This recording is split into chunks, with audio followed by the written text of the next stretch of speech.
모든 인간은 태어나면서부터 종교심을 가지고 태어났습니다. 인간의 본성입니다. 설사 신의 존재를 믿지 않는다 할지라도 사람이 급박한 그런 순간에 접하게 되어지면은 이렇게 모든 종교를 초월해서 하나님을 찾게 되어집니다. 그 이유는 모든 인간은 하나님으로부터 왔고 하나님의 형상을 가지고 태어났기 때문에 우리의 머릿속에 하나님에 대한 그 잔영이 남아 있습니다. 마치 토끼가 누구로부터 이렇게 배웠다거나 훈련받지 않는데도 불구하고 자기의 신변 보호를 위해서 땅굴을 파는다든지, 새가 아주 정밀하게 이렇게 집을 짓는 어떤 이런 모습들, 이거는 누구를 통해서 배운 게 아닙니다. 이거는 본능입니다. 우리 인간도 태어나면서부터 종교심을 가지고 있는 것은 바로 본능이고 본성입니다. 그래 위급할 때 다 이렇게 표현하는 방법은 달라도 절대자이신 하나님을 찾게 되어집니다. 자, 문제는 인간이 타락함으로 그 신을 찾는 종교심이 변질되고 타락했다라는 것입니다. 본래는 창조주 하나님을 유일신으로 섬겼는데 타락하면서부터 피조물을 신으로 섬기게 되어지는, 그래서 각자가 자기가 신을 선택하고 또 신을 만들고 또 신에게 복을 비는 자기 손으로 만들어 놓고 자기가 복을 비는 이런 순리가 역기능의 현상으로 되었다라는 것입니다. 그래서 윤회 사상을 믿는 이런 힌두교의 이런 인도 같은 경우에는 신이 한 3억 개 정도 되어지는, 그러니까 바퀴벌레, 쥐, 이렇게 작은 곤충도 바로 신의 그런 윤회했다라고 그들은 믿고 있습니다. 자연재해가 많은 일본은 범신론 사상으로서 신이 한 800만 개 정도 되어지는, 그걸 하나보다는 두 개보다는 세 개, 신을 많이 섬길수록 어느 신이 도와줄지 신이 자기를 돕는다라고 생각하기 때문에 많은 신을 이렇게 소유하게 됩니다. 이제 동남아에서 선교하는 선교사님들이 가끔 좀 착각을 할 때가 있습니다. 여러분 예수 믿을 사람 손 들어 보세요라고 하면은 손을 들 때에 그들이 예수가 유일신이라고 믿는 게 아니고 그들이 믿고 있는 토착 종교의 신의 또 하나의 신을 추구하는 그러한 그들의 문화적인 신에 대한 개념이 있다라는 것입니다. 우리나라에도 산에 가면 산신령이 있고 바다에 가면 용왕신이 있고 나무에 목신이 있고 바위에 무슨 신이 있고 그야말로 신의 그런 백화점입니다. 안 믿는 사람들의 집에 가면은 달마 그림도 일종의 가정의 수호신입니다.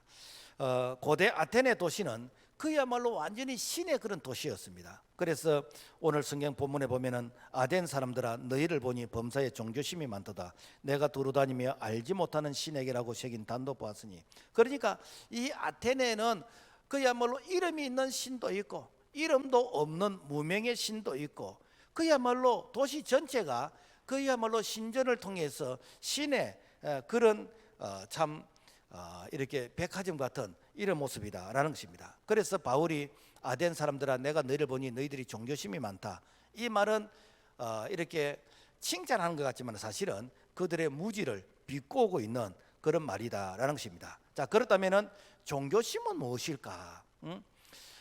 그러면 우리 기독교가 종교를 믿는 것일까? 우리는 종교와 그리스도를 구분해야 된다라는 것입니다. 다른 말이면 종교적인 열심과 우리의 믿음은 구분해야 된다라는 것입니다.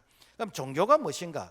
영어로 렐리기온이라 그러는데 이것은 라틴어 렐리가라에서 유래된 말인데 이 렐리가라는 이거는 찾아간다, 돌아간다, 기속한다라는 그런 뜻이 있습니다. 그러니까 인간이 신을 찾아가는, 인간이 신에게로 돌아가는 바로 이런 것이 종교다라는 것입니다. 그래서 세상의 모든 종교는 인간이 신을 찾아갑니다. 그래서 인간이 신을 선택하고 인간이 신을 만들고 인간이 그 신의 이렇게 마음을 감동시키기 위해서 그래서 이렇게 시주도 하고 또 저를 뭐 100배, 1000배, 어떤 사람 2000배도 하고, 또 어떤 토착 그런 종교를 믿는 사람들은 새벽같이 일어나서 이렇게 머리 감고 추운 겨울에도 이렇게 냉수 샤워를 하고는 맑은 정신으로 물을 떠서 빌고 있는 이런 모습들, 이것이 무엇인가? 자신의 노력을 통해서 신을 감동시키자 하는, 그래서 노력 종교다라는 것입니다. 그러면 기독교는 무엇인가? 기독교는 하나님이 인간을 찾아오시는 것입니다. 말씀하시던 하나님이 육신을 입고 이 땅에 오신 분이 예수 그리스도이십니다. 그래서 예수도 그분께서 죄는 우리가 지었고 죄의 삭신 사망인 이 죽음을 그분이 대신 십자가에서 죽음으로써 우리의 죄값을 다 지불하시고, 누구든지 십자가 예수 그리스도를 믿게 되어지면은 우리의 지난 과거의 죄와 현재의 죄와 미래의 죄가 용서함을 받게 되지는, 그래서 우리는 주님께서 이 구원의 이 모든 이 과정을 완성해 놓으시고, 누구든지 예수를 믿기만 하면은 그 구원이 나에게 임하게 되지는, 즉 은혜의 종교이다라는 것입니다. 그래서 우리가 2000년 전에 계셨던 예수님을 우리가 눈으로 볼 수 없지만은 예수의 영, 그리스도의 영, 이 성령이 우리에게 임하심으로 말미암아, 그래서 타임머신을 타고 2000년 전 예수님께서 행하셨던 그 모든 사건이 오늘 우리에게 임하게 되어지는 이런 은혜가 바로 하나님께서 우리에게 거저 주신 선물이다라는 것입니다. 그래서 에베소서 2장 8절 보면은 너희는 그 은혜에 의하여 믿음으로 말미암아 구원을 얻었나니 이것이 너희에게서 난 것이 아니라 하나님의 선물이라. 그래서 우리가 예수를 믿는다는 것은 내가 노력에 의해서 예수를 믿는다가 아니라 엄밀한 의미에서는 예수가 믿어지도록 우리에게 신앙의 고백을 할 수 있도록 하나님께서 성령으로 우리를 도와주셨다라는 것입니다. 그러므로 우리가 믿음이 좋다 해도 내가 자랑할 것이 없고, 내가 예수를 믿어주는 것이 아니라 바로 예수가 믿어지는 그런 은혜를 우리 모두가 받게 된 줄로 믿습니다. 어떤 사람이 물에 빠졌는데 세 사람이 이렇게 지나가게 되어집니다. 한 사람은 물에 빠진 사람에게 여보게 이렇게 물 조심하라고 그렇게 타일렀는데 어른들의 말을 듣지 않으니까 물에 빠지지, 물을 이렇게 앞으로는 조심하게 라고 하면서 동정하면서 책임을 추궁합니다. 이 사람은 유교의 사상을 가진 사람입니다. 또 한 사람이 지나갑니다. 여보게 물에 빠지면 죽어, 빨리 헤엄쳐 나와야 된다니까, 거기 있으면 안 된다니까, 빨리 헤엄쳐 나와 라고 말한 자가 바로 불교인이다라는 것입니다. 또 한 사람이 지나갑니다. 물에 빠져서 허짓거리는 사람을 바라보고 이 사람이 물속에 뛰어들어갔습니다. 그리고는 그 사람을 건져주고 자기는 죽게 되어졌습니다. 이 사람이 누군가? 바로 기독교의 그리스도이다라는 것입니다. 그러므로 세상에서 유교와 불교와 남무호랑교와 이슬람교와 많은 종교들이 우리가 종교라고 말하면은 기독교는 우리는 종교가 아니라고 말해야 됩니다. 또 기독교가 종교라고 말한다면은 타 종교는 종교가 아니라고 말해야 됩니다. 그 이유는 무엇인가? 세상에 있는 모든 종교는 가공된 종교, 즉 다른 말하면 피조물을 그들이 신으로 섬기고 있는 그런 현상이기 때문에 우리는 창조주 하나님, 우리를 지으신 이게 창조주 하나님 생사복을 다스리는 그분 하나님을 믿기 때문에 우리는 세상의 종교와 우리는 구분해야 된다라는 것입니다. 로마서 11장 36절 이는 만물이 주에게서 나오고 주로 말미암고 주에게로 돌아갑니다. 그에게 영광이 세세기 있을지어다. 즉 우리가 하나님으로부터 왔어요. 우리가 진화로 온 자가 아닙니다. 하나님께로부터 왔고 우리가 하나님의 영광에서 살다가 하나님이 우리를 부르시면 우리는 천국 가야 될 그런 하나님의 백성인 줄로 믿습니다. 그렇다면 우상이 무엇인가? 성경에서 우상이라는 이 말이 한 180번 정도 나오는데 이 구약에서 141번이 나옵니다. 하나님은 우상 숭배를 너무너무 싫어합니다.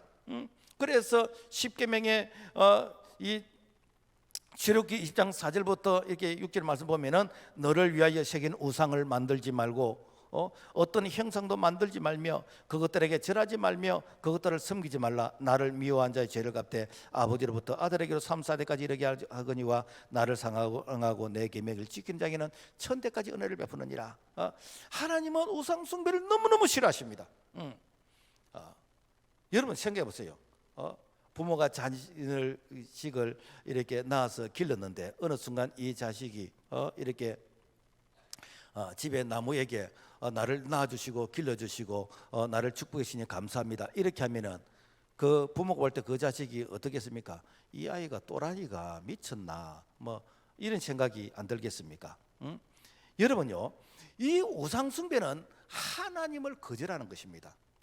이 우상 숭배의 이 원조는 모세가 이제는 시내산에서 십계명을 이렇게 받는 동안에 약 한 40일 동안에 내려오질 않는 거라. 그러니까 이 시내산 밑에 있던 아론과 이 백성들이 와, 모세가 이렇게 시내산 정상에 올라가더니 죽었나? 그러면 앞으로 누가 우리를 인도해 내지? 이제 모세가 죽은 것 같으니까 우리를 인도해 갈 그 이제 신을 우리가 만들자, 이렇게 해가지고 그들이 금붙이를 모아가지고 금송아지를 만들었어. 그 금송아지를 만들고는 그 금송아지 앞에서 제사를 지내면서 그 금송아지 앞에서 기뻐 춤추면서 뛰놀고 있습니다. 모세가 내려옵니까? 이 백성들이 하나님께서 10가지 재앙을 통해서 우리를 이렇게 구원해 주셨고, 이 홍해를 육지처럼 건너서 우리를 구원해 주셨는데, 그래서 구름기둥 불기둥으로서 이 만나로서 우리를 먹이시면서 우리를 인도해 주신데, 이 백성들이 하나님을 저버리고 그리고는 이렇게 금송아지를 우상으로 섬기니까 얼마나 열이 나는지 그 십계명을 던져서 그야말로 십계명이 쪼개지는 그런 하를 이게 참지 못하는 그런 분노를 발한 적이 있습니다. 그래서 다시 십계명을 또 이렇게 받게 되어졌는데, 이스라엘 백성들이 나라가 망하도록 우상을 섬긴 게 있습니다. 이게 무엇인가? 바알신과 아세라신이에요. 이 바알신과 아세라신은 풍요와 다산의 신인데, 이거는 이방인들이 섬기는 신이요. 오늘날 말하면은 뭐 이렇게 뭐 풍어제를 지나는 무슨 어떤 뭐 기원제를 지나는 어떤 그런 거하고 이렇게 비슷한 것입니다. 그런데 이 바알신과 아세라 신은 이게 남자의 신과 여자의 신인데, 남녀가 서로 사랑하면은, 그러면은 이 자녀를 낳는 것처럼 이렇게 바알신과 아세라 신이 서로 사랑하면은 이렇게 이 농사가 잘 되고 그 다음에 자연재해가 적고 가축이 새끼를 많이 낳는다라고 해서 이 신전에는 그야말로 그 신전에서 집단 혼음을 하는 집단 섹스를 하는 이런 쾌락을 즐기는 이런 것이 그의 신을 섬기는 방법이에요. 그러니까 여러분요, 이게 중독이 되어버린 거예요. 그러니까 하나님을 섬기던 이스라엘 백성들도 이 바알신을 섬기고 아세라 신을 섬기고, 그래서 선자들이 너희들이 그렇게 하면은 너희들이 망한다 하더라도 나라가 망한데도 불구하고 그들이 돌아오지 않는 이런 참 엄청난 죄를 지었던 자들이 바로 북이스라엘과 남유다였습니다. 그래서 남유다는 다시 회개하고 돌아와서 그래서 성전을 재개하고 예배를 회복하는 그런 악순환을 겪게 되었다라는 것입니다. 자, 그렇다면은 왜 사람들이 우상을 만들까? 그 이유가 무엇일까? 한마디로 불안하기 때문에. 태풍의 그런 위험이 있고, 홍수의 위험이 있고, 가뭄과 지진과 그리고 자연재해가 있고, 그런 자연의 힘 앞에서 자신의 그런 무력함을 이렇게 느끼게 됩니다. 뿐만 아니라 이렇게 뭐 돈이 많든 적든 권력이 있든 없든 모든 사람들이 죽음 앞에서 다 이렇게 참 자신의 이렇게 참 이 연약함을 이렇게 발견하게 되집니다. 그래서 좀 초월적인 좀 힘이 있는 이런 대상을 내가 믿으면은 그 초월적인 자가 나를 도와주지 않을까라고 생각을 하고, 그래서 각 나라마다 민족마다 언어가 다르고 국경이 다르지만은 공통적인 건 무엇인가? 그들이 다 신을 만든다는 겁니다. 그래서 뭐 수호신을 만들고 어떤 뭐 절대자기를 이렇게 숭배하게 되지고, 그들이 다 하나같이 신을 만드는데 그 신도 다양한 많은 신을 이렇게 만든다는 것입니다. 자, 성경은 이 신을 섬기는 자에 대해서 그들의 무지를 지적하고 있습니다. 이사야 44장 10절, 우상을 부어 만드는 자가 누구냐? 자기의 우상을 만들고 그 앞에 엎드려 경배하며 그것에게 기도하여 이르기를 너는 나의 신이니 나를 구원하라 하는도다. 그들이 알지도 못하고 깨달지도 못하면 그들의 눈이 가려서 보지 못하며 그들의 마음이 어두워서 깨달지 못함이니라. 한마디로 무엇인가? 그들이 무지하고 깨달지를 못한다는 거예요. 여러분 생각해 보세요. 돼지 머리를 갖다 놓고 이 돼지 머리에게 이 자동차 안전을 지켜달라 그러고, 이 돼지 머리에게 한 해 동안 우리 가족의 건강을 지켜달라고. 여러분, 죽은 그 돼지 머리가 무슨 이렇게 우리를 도와주겠습니까? 산돼지도 못 돕는데. 이게 뭡니까? 인간의 어리석음과 무지함입니까? 신약 성경에서는 우상이란 말이 39번 나오는데, 이 신약 성경에서는 이 우상의 개념을 눈에 보이는 것만이 우상이 아니라 보이지 않는 것까지 그 우상을 지적하고 있습니다. 골로새서 3장 5절, 그러므로 땅에 있는 지체를 죽이라. 곧 음란과 부정과 사욕과 악한 정욕과 탐심이니 탐심은 우상 숭배니라. 이 탐심, 탐욕이 우상이란 거예요. 왜 탐욕이 우상인가? 소위 말해서 이것만 있으면은 하나님 안 믿어도 돼. 이것만 있으면 기도 안 해도 돼. 이것만 있으면은 내가 예배 안 드려도 돼. 이것만 있으면은 내가 아무것도 내가 부러움이 없어 라고 하는 이것. 그래서 이것이 돈이 될 수도 있고 명예가 될 수 있고 권력이 될 수 있고 그야말로 이것만 있으면은 내가 하나님 없어도 된다라고 생각하는 이것이 바로 무엇인가? 이것이 탐심이고 탐욕이다라는 것입니다. 그래서 에베소서 5장 5절의 말씀 보면은 너희도 정녕 이것을 알거니와 음행하는 자와 더러운 자나 탐하는 자 곧 우상 숭배하는 자는 다 그리스도와 하나님의 나라에서 기업을 얻지 못함이니라. 그래서 이런 자들은 복이 없다라는 것입니다. 이런 자들은 아무리 기도해도 복이 없다는 것입니다. 왜? 하나님이 복을 주면은 자기가 믿고 있던 돈신, 자기가 믿고 있던 어떤 권력이나 명예나 이것 때문에 내가 잘 됐다라고 합리화를 할 수 있거든요. 그래서 하나님은 철저하게 회개하게 만들어 놓고, 회개한 자에게 깨끗한 그릇에 이 하나님께서 이 은혜의 복을 주시지, 그야말로 내가 하나님과 세상을 겸하여 섬기는 이런 자에게 하나님께서 절대로 복을 주시지 않는 거예요. 그래서 하나님은 반드시 이렇게 복을 주시기 전에 어떠는가? 우리에게 회개를 시키고 하나님만 바라보게 만들어 놓고 그 깨끗한 그릇에 하나님께서 복을 주신 줄로 믿습니다. 우리 기독교에도요 우상의 위험이 되게 많이 있습니다.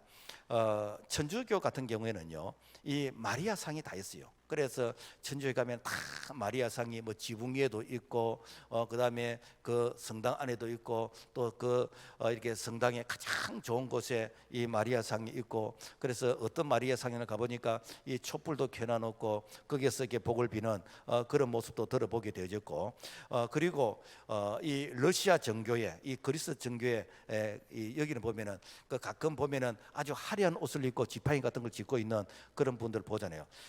이렇게 정교회는 이콘이라 해가지고 성화, 그림, 백화 이런 것이 있어요.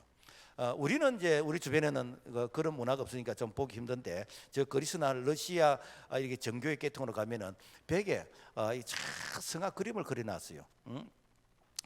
이게 그 로마 바티칸에도 가면은 천지창조 이게 그 천장을 전부 다 창세기부터 요한계시록까지 이렇게 다 백화 이게 그림을 그려놨는데, 그래서 그림을 그린 그것까지는 참 좋습니다. 이렇게 기독교의 그런 이 내용을 그림으로 표현한다는 건 참 좋은데, 그러나 그것을 신으로 섬기는 것은 문제가 있는 것이요. 우리가 기독교를 상징하는 그 심벌의 이런 마크라든지 이런 모습들이 많이 있습니다. 그러나 이것은 어디까지나 기독교를 상징하는 그런 심벌의 마크이지 그것 자체가 무슨 신령 복을 주는 게 아니에요. 그래서 종교개혁자들은 개신교에 예배당 안에 아무것도 없애버렸어요.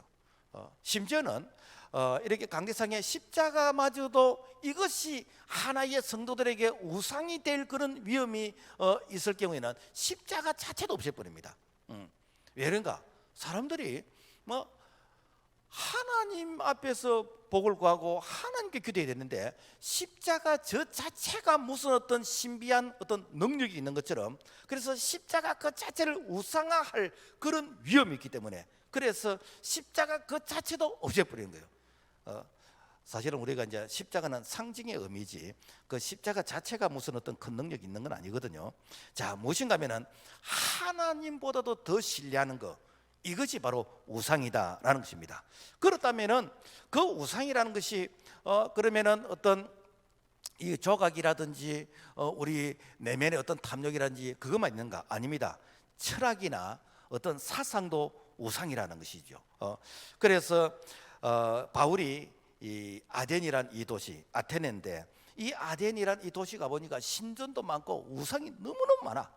그런데 이 그리스 이 아테네는요, 고대 철학자들이 참 많이 여기서 이게 탄생한 그런 철학의 도시입니다. 소크라테스, 플라톤, 아리스토텔레스 이런 자들이 다 이렇게 이 그리스 아테네 이런 출신들이거든요. 그러니까 그 아덴이라는 그 도시는 철학과 사상이 아주 유명한데, 그래서 당시에 에피쿠로스와 스토아 이 철학자들을 향해서 이 바울이 논쟁을 합니다. 에피쿠로스 학파는 쾌락은 인간의 그 삶을 주관하는 최대의 선이다. 그러니까 우리 인간의 본능이 이 쾌락을 추구하는데, 그래서 우리의 이 본능을 억제하지 말고 이 본능을 발산하게 만드는 그래서 이 본능이 발산되게 하는 이것이 무엇인가? 이것이 선이다, 이게 행복이다 라고 주장을 하는 바로 이런 자가 에피쿠로스 학파예요. 그렇지만 스토아 학파는 뭔가 하면은 금욕을 추구하는 것입니다. 우리 인간의 그 본능을 억제해가면서 우리가 어떤 이 본능적인 그런 부분들을 잘 다스리고, 그러면서 수도 생활을 하면서 금욕 생활하는 이것이 바로 우리 인간의 행복이다라고 주장하면서, 그러면서 우리의 그 이성을 통해서 얼마든지 우리가 이렇게 행복을 만들어 갈 수 있다라고 생각하는 바로 그런 학파인 것입니다. 성경은 여기에 대해서 분명히 말씀하고 있습니다. 골로새 2장 8절, 누가 철학과 헛된 속임수로 너희를 사로잡을까 주의하라. 이것이 사람의 전통과 세상의 초등 학문을 따름이요 그리스도를 따름이 아니라. 무엇인가? 여러분요, 우리가 철학 중요합니다. 학문도 좋습니다. 그러나 이 철학과 학문이 하나님을 대적한다면은, 이것이 바로 그리스도를 이렇게 대적한다면은 우리는 이것을 구분할 줄 알아야 되겠고, 이것을 분별할 줄 알아야 되겠다라는 것입니다. 그 다음에 여러분요, 이 사상 중에서도 공산주의는 하나의 거대한 종교입니다. 우리는 공산주의 그러면 자꾸 이데올로기, 어떤 사상 이념을 생각하잖아요. 그런데 이것은요, 하나의 영과 육을 분리하는 영지주의. 그래서 영국의 철학자 로스 스크루톤은 공산주의는 영지주의자다라고 했습니다. 영지주의는 초대교회 야간 2세기 때 아주 유명한 그런 이 이단의 사상의 그런 종교였거든요. 영지주의는 뭔가 하면은 우리 인간을 물질과 영으로 이렇게 구분합니다. 그래서 물질의 세계는 이것은 제약시하는 것이고, 정신의 세계는 이것은 이렇게 훌륭한 것이다. 그래서 이 영과 정신이 억압받는 물질의 세계에서 해방되는 이것이 무엇인가? 공산주의 혁명이고, 이것이 공산주의 가치거든요. 그래, 공산주의 세계에서는 이 물질의 이 세계로 이것을 통제함을 통해서 우리의 정신 세계의 자유함을 누리게 만드는 그래서 이것을 어떻게 해서든지 이렇게 통제하려고 하는 어떤 집단 이렇게 전체주의 쪽으로 가고 있는데, 이거는 뭔가 하면은 우리의 이 물질의 세계에 묶여 있는 이런 부분으로부터 이렇게 그 통제, 자유를 이렇게 강조하는 이런 부분들인 것입니다. 실제로 이렇게 이 공산주의, 사회주의는 이 물질의 세계를 이 통제함을 통해서 지상의 유토피아를 만들어 보겠다라고 이렇게 주장한 자들이 다 공산주의의 지도자들이거든요. 그래서 소련의 레닌과 이게 스탈린, 뭐 중국의 마오쩌둥, 북한의 김일성, 뭐 베트남의 호찌민, 캄보디아 폴포트 다 이렇게 무엇인가 인민을 행복하게 잘 살게 하겠다고 하면서 실제로 무엇인가? 그야말로 그들이 사람을 죽인 숫자가 1억 명이다 뭐요.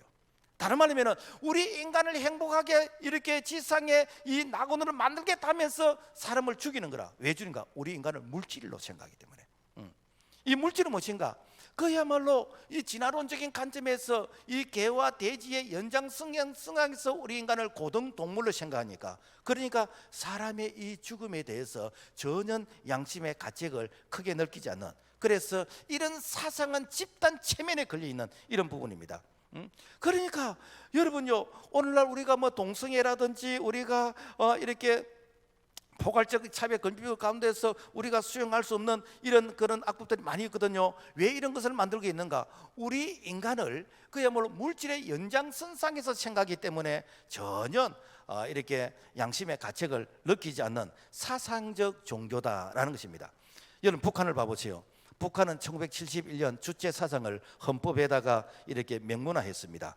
그리고는 어떻게 하는가? 이 주체 사상은 김일성을 이렇게 절대 수령으로 이렇게 믿게 만드는 뿐만 아니라 북한 전체를 이제는 국가가 이게 다스리는 전체주의로 그러면서 김일성이 죽었는데도 불구하고 김일성 수령님은 영원히 우리와 함께 하신다. 그래서 북한 사람들은 늘 이렇게 심장이 뛰는 이 가슴에 여기에다가 김일성의 배지를 이렇게 달고 있습니다. 왜 그런가? 수령님은 지금 우리의 심장에 뛰고 있다, 살아있다라고 생각하는. 그래서 수령님은 이렇게 영생하신다라고 믿는. 이거는 종교입니다. 이건 종교. 그러니까 2,700만 명의 북한의 이런 모든 인민을 이렇게 사상을 통해서 하나의 종교로 만들었어. 그래서 그 세계 종교 현황을 분석하는데 보면은 이렇게 북한의 주체 사상이 그 중에 하나의 종교로 이렇게 들어갑니다. 왜 그런가? 그들은 느끼지 못해도 이렇게 제3자가 놓고 볼 때는 그들은 이미 사상의 종교에 그들은 묶여 있기 때문에. 그러면서 되는가? 사람이 모든 것의 주인이고 그리고 사람이 모든 것을 결정한다.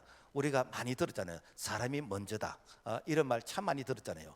이게 어디서 나온가? 바로 주체 사상의 그런 연관선상에서 이런 이렇게 그 구호와 이런 용어가 나왔다라는 것입니다. 여러분, 절대로 우리가 여기에 속으면 안 됩니다. 심지어는 기독교인들 중에서도 하나님에 대한 이 온전한 믿음과 신뢰, 그리고 우리가 성경적인 가치관을 제대로 모르니까 기독교인 중에서도 이런 주체 사상과 이런 사회주의의 이런 그 유물론 사상에 빠져가지고 우리의 신앙이 변질되어지는 이런 모습들. 그러니까 여러분, 정치인들 중에서요 참 이렇게 자기 표를 얻기 위해서 뭐 이렇게 선거철 되면은 교회 오고, 그러다가 촛발 되면 절에 가서 또 이렇게 절하고, 또 어디 이렇게 제실해서 또 고사 지내다 가면 거기서 절하고. 여러분, 이거는 그리스도인이 아닙니다. 이거는 이렇게 기독교인이 아닙니다. 그거는 종교인인 것입니다. 우리는 이런 부분에 대해서 절대로 현혹되면 안 됩니다. 고린도서 10장 4절, 우리의 싸우는 무기는 육체에 속한 것이 아니요 모든 이론을 무너뜨리며 하나님 아는 것을 대적하여 높아진 것을 다 무너뜨리고 모든 생각을 사로잡아 그리스도에게 복종해라. 모든 이론을 사로잡아서 그리스도에게 복종하라는 것입니다. 세상에 얼마나 이론이 많습니까? 그 많은 이론을 사로잡아서 그리스도에게 복종해라. 무엇인가? 우리는 하나님의 말씀을 통해서 우리가 이렇게 진리와 우리가 거짓을 우리가 구분할 수 있는 그런 우리의 믿음과 신앙이 되어야 될 줄로 믿습니다. 그 다음에는 우리나라에는 어떤 문화가 있을까? 이게 뭐 오는 주일이 이제 주간이 이제 추석의 그런 이제 주간인데, 이 추석의 문화는요 사실 종교 의식입니다.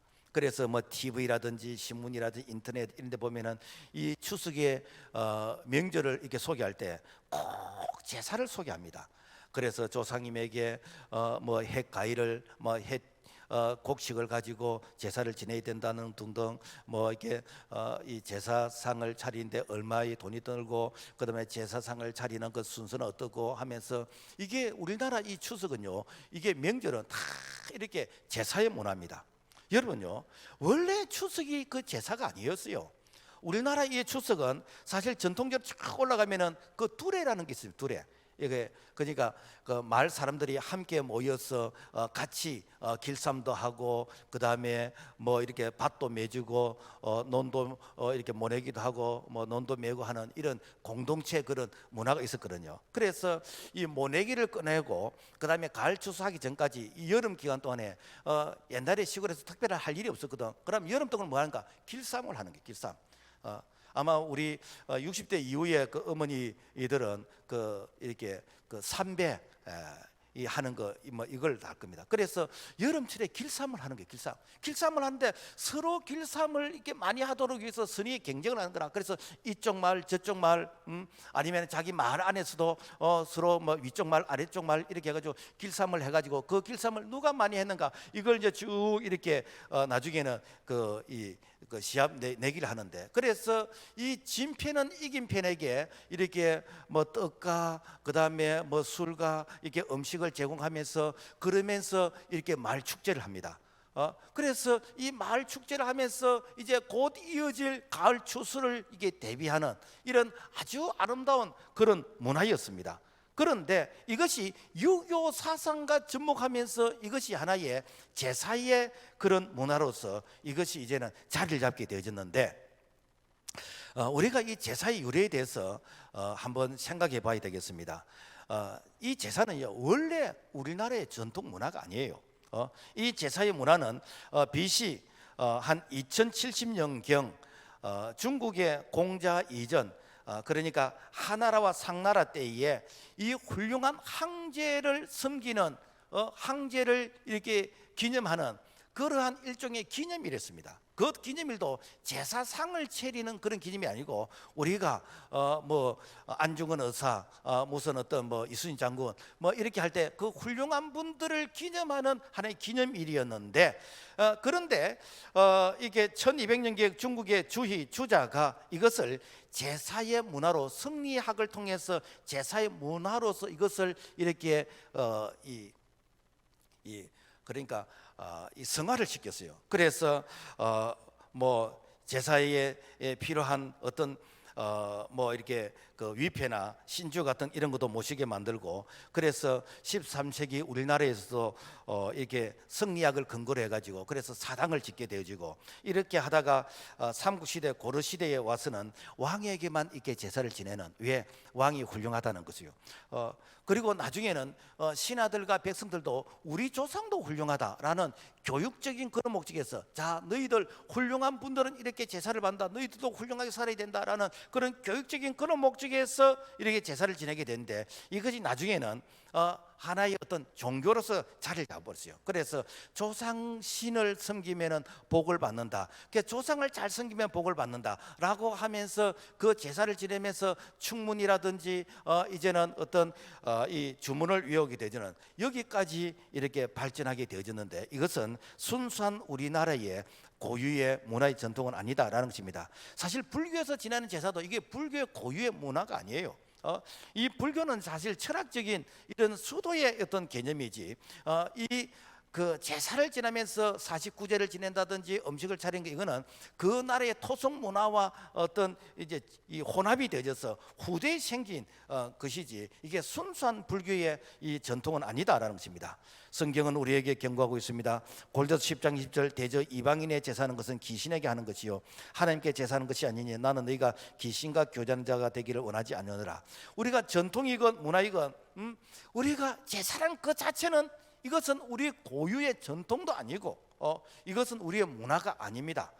이것은 하나님이 가장 싫어하시는, 하나님 외에 다른 신을 섬기지 말라라고 하신 가장 하나님이 싫어하시는 이런 문화이기 때문에, 우리가 이게 잘못된 것은 우리가 이렇게 내대서 끊어줘야 다음 세대가 정말 이런 잘못된 문화에서 이렇게 얼음을 당하지 않겠다라는 것입니다. 어떤 분들은 이런 얘기합니다. 목사님, 그 사람이 죽으면요, 그 제삿날 그 영혼이 찾아온다 그러던데요, 뭐 이런 얘기를 합니다. 여러분, 아닙니다. 사람이 죽으면요, 한 번 죽는 것은 사람에게 정한 것이요 그 위에는 심판이 있으니, 사람이 딱 죽으면요 바로 그 영혼이 천국과 지옥으로 나눠져 버립니다. 그 영혼이 올 수가 없습니다. 올 수가 없습니다. 온다는 겁니까? 귀신의 장난이요. 그래서 제사를 지낸다는 것은 귀신에게 하는 것이라는 거예요. 만약에 돌아가신 그 이렇게 선조, 어떤 부모님이 할아버지가 오신다면 당연히 제사를 지내야지. 우리가 1년에 한 번 지내가지고 어떻게 그 조상님이 배가 고파서 살겠습니까? 매일 드려야지. 안 옵니다. 올 수가 없습니다. 올 수가 없어요. 아이고, 목사님, 그 제사상의 그 음식을 먹어야 됩니까? 말아야 됩니까? 여러분요, 우리가 원칙적으로는 안 먹는 것이 좋습니다. 왜 그런가?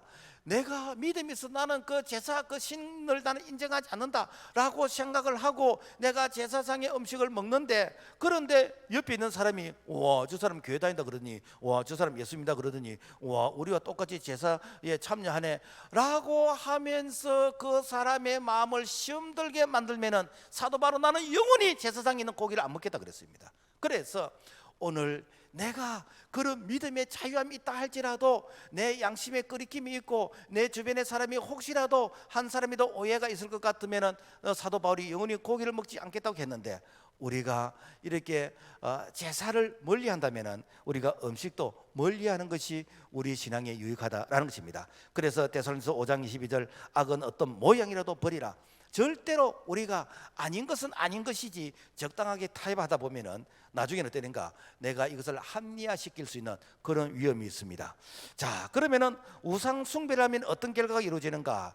이 우상이란 말이 신약에서 39번 나오는데 그 중에서 13번이 이 요한계시록에서 나와요.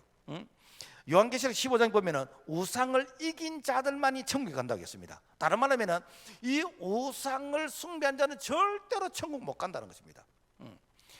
그리고 요한계시록 19장 20절 말씀 보면은 짐승이 잡히고 거짓 선자도 함께 잡혔으니 이는 짐승의 표를 받고 그 우상에게 경배하던 자들을 산채로 유황불 붙는 못에 던져지고, 무엇인가, 이 우상에게 이 경배하는 자, 이 우상에게 이렇게 절하는 자, 이런 자들은 무조건, 이런 사람들은 지옥 간다.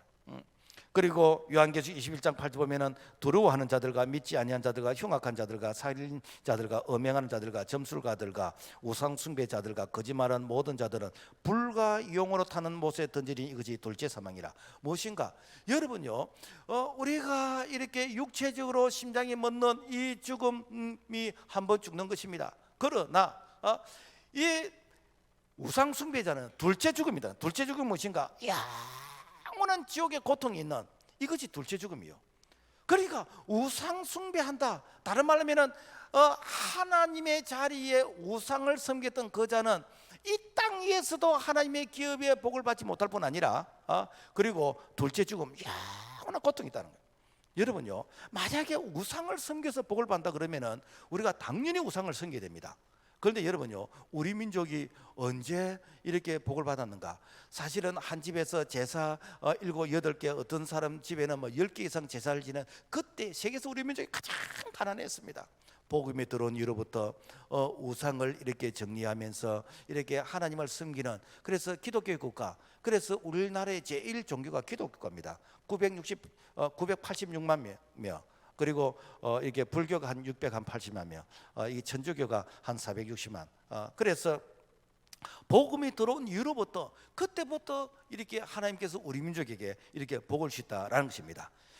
그리고 하나님은 우상에게 절을 안 하는 것은 말할 것도 없고, 그 다음에 이 우상을 숭배하는 일에 협조하는 것도 하나님이 싫어하시는 거예요.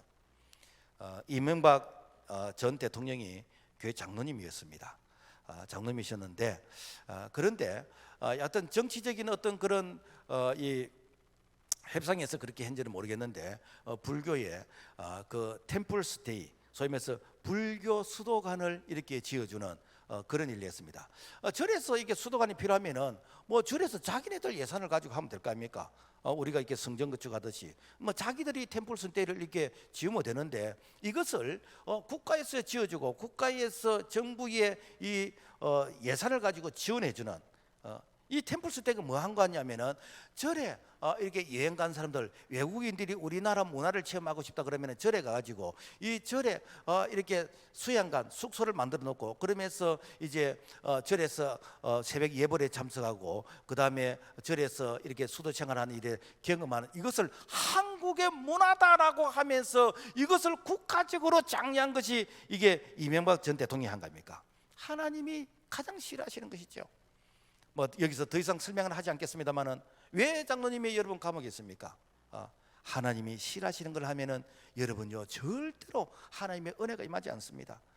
이제 오는 주간에 이제 추석인데, 사실 믿음의 가정에서는 뭐 고민할 것이 없습니다만은, 믿지 않는 그런 가정, 그래서 시댁이 이게 믿지 않고, 그 다음에 남편이 믿지 않고, 이런 가정에서는 사실 이게 믿는 며느리 입장에서는 참 이렇게 갈등이 생깁니다. 그래서 명절 증후군이 이제 생기는 것입니다.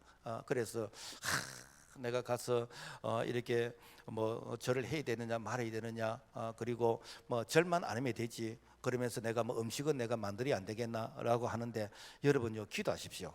우리 하나님은 감당할 수 있도록 해주시고, 감당할 수 없다면 피할 길을 주신다고 했습니다. 그래서 악은 모양이라도 버려야 되기 때문에 어떻게 해서든지 이런 그 제사의 문화에는 내가 동참 안 하는 것이 좋습니다. 그 어떤 분이 우리 교인 중에 그런 분이 있었습니다.